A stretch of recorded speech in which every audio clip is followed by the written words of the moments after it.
Nice.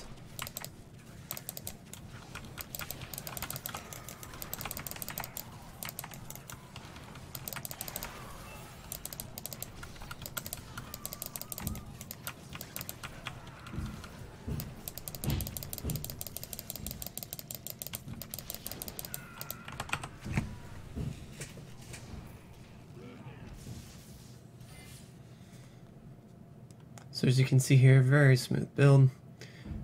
This particular run I've opted for the Enchantress,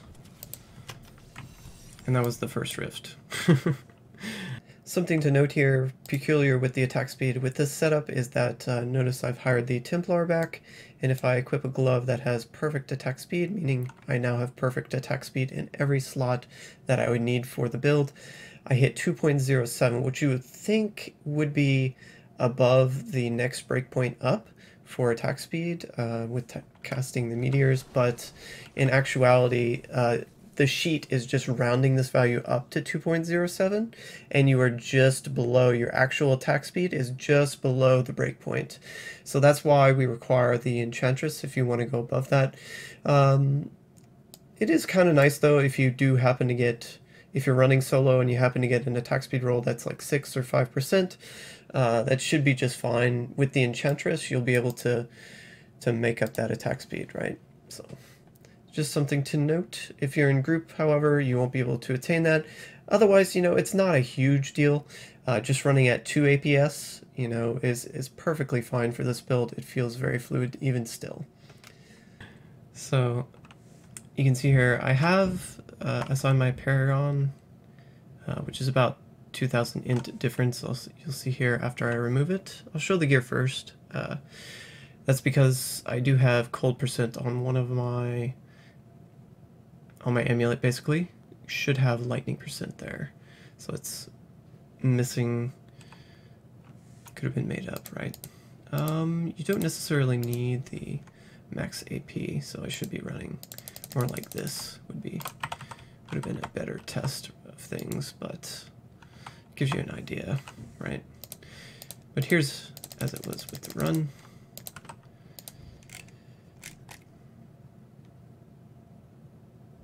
I do have a lot of ancient pieces for this test, but not all of them are optimized. As you can see, I'm using the resource quad gloves instead of resource on the weapon, for example. I have cooldown on my shoulder piece. I should have life percent. Things like this, right?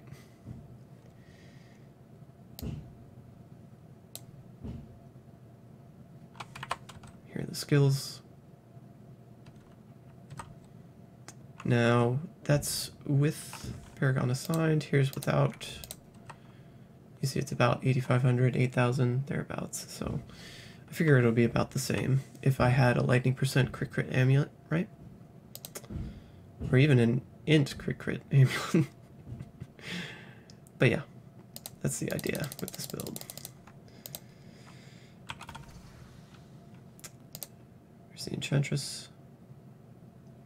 I'm not really optimizing the gear here. I just slapped, just so long as you have maybe Inoculus and your preferred amulet of choice, and the cannot die token should be enough. And Focus Mind is what you're going after with the Enchantress, if you opt for the Enchantress. The other option is the Templar.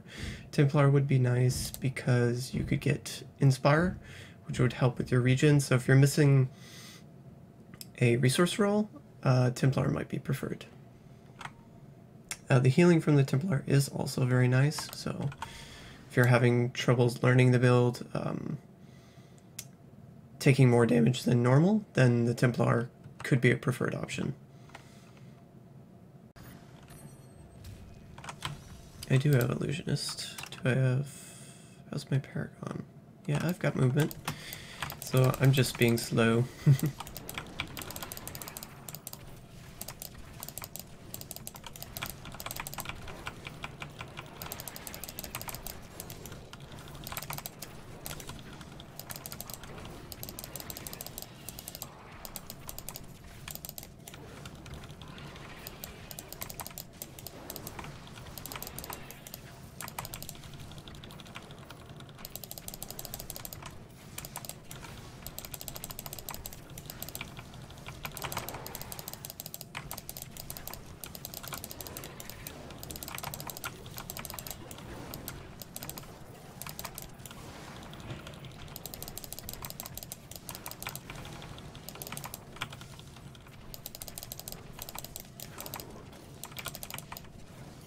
Oh, got a legendary.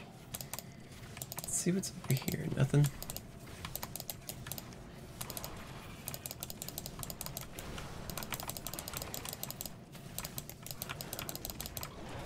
Wow, look at that explosion. Boom. It's definitely taxing my video card. Whoops, skip to green. Let's go back, get this green. Actually, I might be able to just spawn here. Yeah, I spawned.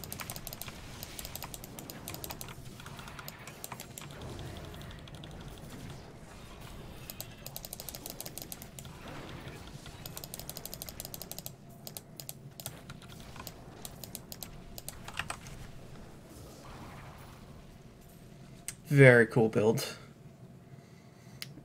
That's with missing 20% lightning right there, so it's very powerful. That is at 10k int though, so if you had the 20% lightning but you're only like 8k int, it'd be about the same damage. Thinking-ish.